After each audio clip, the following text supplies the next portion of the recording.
సందేహం అండి. సీలేరు నుంచి రాస్తున్నారు. నిత్య పూజలో భాగంగా నవగ్రహ స్తోత్రం ఇంట్లో పారాయణ చేయవచ్చునా అంటూ అడుగుతున్నారు. నిత్య పూజలో నవగ్రహ స్తోత్రం విధి అని కూడా ఒక రకంగా చెప్పుకోవాలి. ఎందుకంటే మన మీద ప్రభావం చూపించేవి ప్రాథమికంగా ప్రప్రథమంగా నవగ్రహాలే. నవగ్రహ అనుగ్రహం ఉంటేనే ఏ పని అయినా మనం సాధించగలుగుతాం.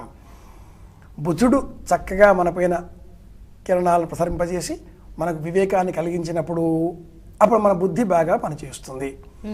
గురువు మన పైన అనుగ్రహాన్ని చూపించినప్పుడు మన వాక్కు బ్రహ్మాండంగా ప్రస్ఫుటంగా ఎదుటివారికి అర్థమయ్యేలాగా వస్తుంది.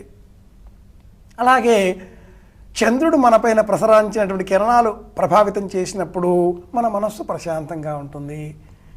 శుక్రుడు మనపైన ప్రభావం చూపించినప్పుడు కామాది గుణాదులు, ఆనందం, సంతోషం, వికార భావాదులు, మమకార భావాదులు ప్రమాణంగా ఏ స్థాయిలో ఏ విధంగా వెలువడాలో ఆ స్థాయిలో ఆ విధంగానే వ్యక్తీకరింపబడతాయి. అలాగే చంద్రుడు, సూర్యుడు, బుధుడు, కుజుడు అన్నీ కూడా. కనుక నవగ్రహ ప్రభావం ఉంటేనే మనం నడవగలుగుతున్నాం, మాట్లాడగలుగుతున్నాం, వ్యక్తీకరించగలుగుతున్నాం, వ్యవహరించగలుగుతున్నాం. మన అభిప్రాయాలు ఎదుటివారికి సక్రమంగా అర్థం కావాలి అన్నా, మనం స్థిరంగా కూర్చోగలగాలి అన్నా, మనం ఏ కార్యక్రమం తలపెట్టినా నిర్విఘ్నంగా పూర్తి చేయాలి అన్నా నవగ్రహానుగ్రహం తప్పనిసరి. కనుక నిత్య పూజలో భాగంగా కూడా నవగ్రహ స్తోత్రాలను తప్పకుండా చేసుకోవచ్చును. జపాకుసుమ సంకాశం కాశ్యపేయం మహద్యుతిం తమోరిం సర్వపాపఘ్నం ప్రణతోస్మి దివాకరం దధి శంఖ తుషారాభం క్షీరార్ణవ సముద్భవం నమామి శశినం సోమం శంభోర్మకుటభూషణం ధరణి గర్భ సంభూతం. ఇలా 9 శ్లోకాలు చెప్పుకోవచ్చును.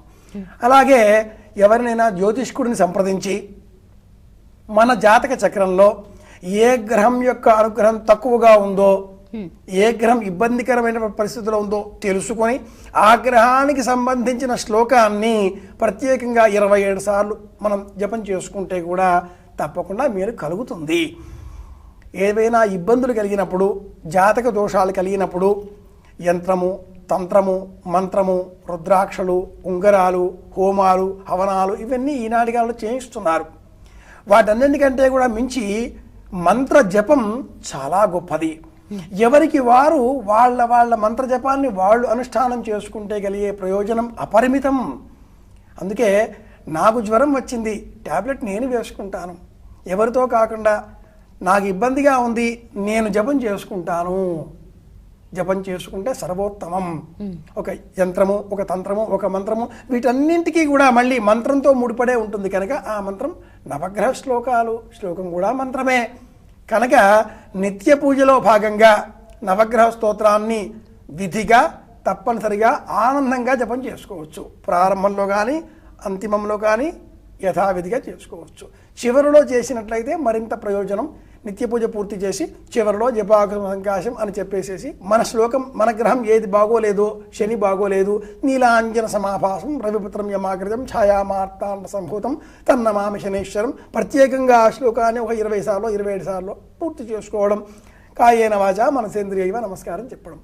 ఇలా చేసుకోవడం వల్ల మన వాక్కు చక్కగా ఉంటుంది, మన మనస్సు ప్రశాంతంగా ఉంటుంది, మన అభిప్రాయాలు వ్యక్తీకరించే స్థితిలో చాలా క్షుణ్ణంగా పరిశుద్ధంగా ఉంటాయి. ఆనందంగా రోజు గడపగలుగుతాం. నిత్య పూజలో నవగ్రహారాధన, నవగ్రహ స్తోత్రావళి అడిగినట్లుగా తప్పనిసరిగా